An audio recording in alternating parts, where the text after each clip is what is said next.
Selepas saya amalkan sebulan 2 bulan ni, memang tak sia-sia lah. Saya punya kencing manis sekarang ni, bacaan saya 6.5 saja.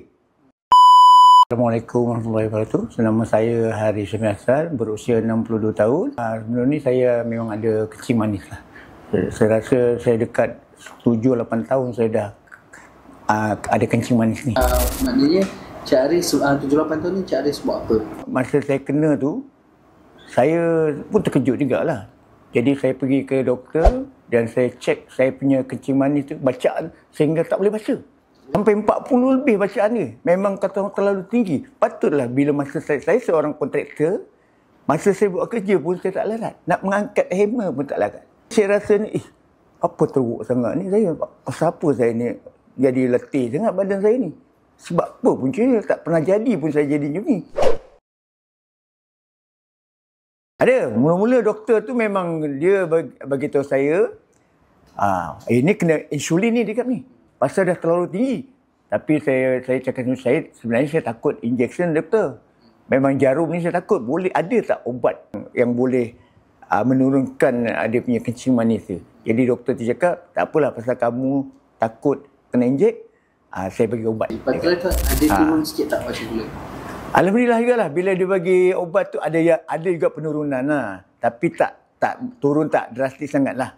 Daripada mula 40 tu 20. Jadi turun tu tak adalah turun yang kata orang yang membanggakan lah kan. Okay, Cik Haris, jadi dengan cerita sekarang ni amalkan bertiga serangkai ni kan? Ya. Cik Haris jumpa mana?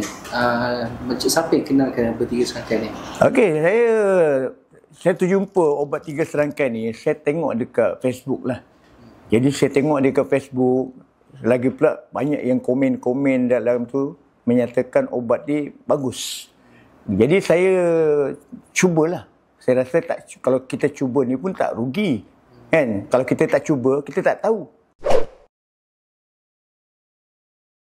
Mula-mula saya dalam 2 minggu pertama, saya minum, saya nampak ada perubahan lah. Saya rasa badan saya pun dah tak adalah letih sangat. Saya bekerja pun, saya kata orang, boleh lah, tak adalah selesu macam yang biasa.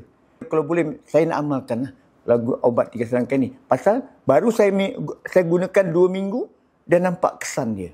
Dengar-dengar sekarang ni dah dalam sebulan, 2 bulan macam tu Cik Haris amalkan.